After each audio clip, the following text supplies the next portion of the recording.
जदि पाकिस्तान रो एही 5टी अस्त्र काम करे तेबे टीम इंडिया रो पराजय सुनिश्चित। एथर 7-2 स्कोर न हेउ। हाँ, भारत एवं पाकिस्तान मध्यरे टी20 विश्वकप रे मध्य एक युद्ध चली। भारत एवं पाकिस्तान रो महामुकाबिला कोलंबो रे खेला जिवो। फेब्रुआरी 15 रे एही महामुकाबिला हेबाकू जाउछि। एही महामुकाबिला को नेई पूर्वरु विवाद थिला, किंतु वर्तमान जदि पाकिस्तान रो एही 5 जण खेलाड़ी काम करंती तेबे टीम इंडिया को पराजयर सामना करिबाकू पड़ी पारे। यूएसए विपक्ष रे टीम इंडिया बैकफुट रे देखा जाइथिला, जदिओ मैच जीतिथिला। नाम्बिया को एकपाखिया भावे हराइथिला। अन्य पक्षरे पाकिस्तान मध्य प्रथम मैच रे आत्मसमर्पण करिथिला, किंतु द्वितीय मैच रे प्रत्यावर्तन करिथिला। एभली परिस्थिति रे आज आमे सेही 5टी अस्त्र विषय रे कथा नेउछु, जहा भारत पई सबुठु बड़ विपद। जहा भी हेउ, एही मैच एही विश्वकप रो सबुठु बड़ मैच हेबाकू जाउछि। तेणु 1 नंबर विपद, 1 नंबर अस्त्र हेउछि साहेबजादा फरहान। से एशिया कप रे अत्यंत चमत्कार इनिंग्स खेलिथिले। तांको इनिंग्स रो प्रशंसा करिबाकू पड़िबो। समस्ते तांको बैटिंग रो प्रशंसक थिले।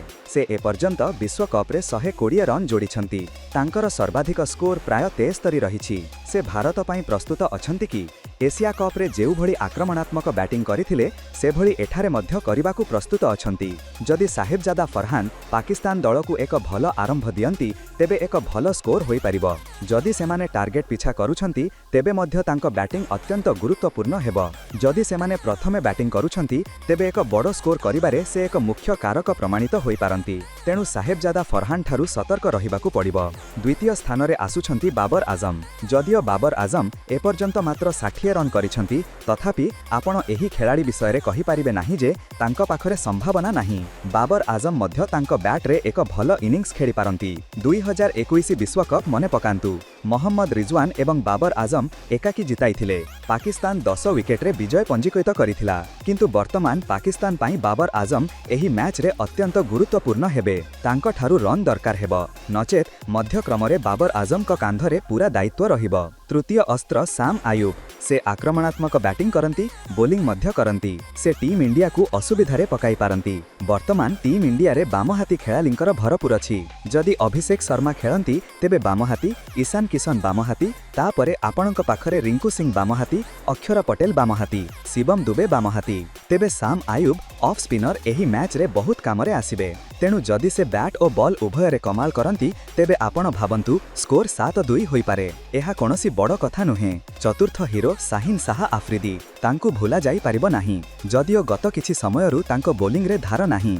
किंतु जेतेबेले से भारत विपक्ष रे आसंती तांको प्रदर्शन भल होई जाए। तेणु एभली परिस्थिति रे से मध्य एक बड़ चैलेंज भाबरे सामना को आसिबे। जदि से आरंभरु विकेट नै जानती तेबे स्कोर करिबा कष्टकर होई जिवो। एशिया कप रे रन करिथिले, किंतु फाइनल रे कौन हैला, जेतेबेले आमर खेलाड़ी माने शीघ्र आउट होई गले तिलक वर्मा एकाकी मैच संभाली थिले। तेणु एठारे मध्य सेही भली किछि होई पारे। पंचम एवं सबुठारु बड़ विपद उस्मान तारिक। तांकर एक्शन एपर्यंत केही बुझी पारि नाहंती। नाभ 2 सेकेंड रो पॉज हुए एवं एही 2 सेकेंड रो पॉज बहुत बड़ हेबो, कारण बैट्समैन को बॉल केबे आसीबो ताहार पॉज मिली जिवो एवं तापरे रन करिबा टिके कष्टकर होई जाए। से एपर्यंत विश्वकप रे 3टी विकेट नेइछंती, किंतु वर्तमान भारत विपक्ष रे खेलिबा तांको पई टिके चैलेंज हेबो एवं से भारत पई मध्य एक बड़ चैलेंज होई पारंती। तेणु साहेबजादा फरहान, बाबर आजम, साम आयुब, शाहीन शाह आफ्रिदी एवं उस्मान तारिक जदि एही 5टी बड़ अस्त्र काम करंती तेबे एही मैच पाकिस्तान रो पक्षरे जाई पारे।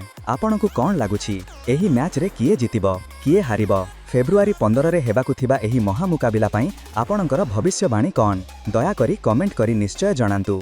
एमिति स्पोर्ट्स खबर जानिबा पई थर्ड अंपायर ओडिसा को सब्सक्राइब करंतु।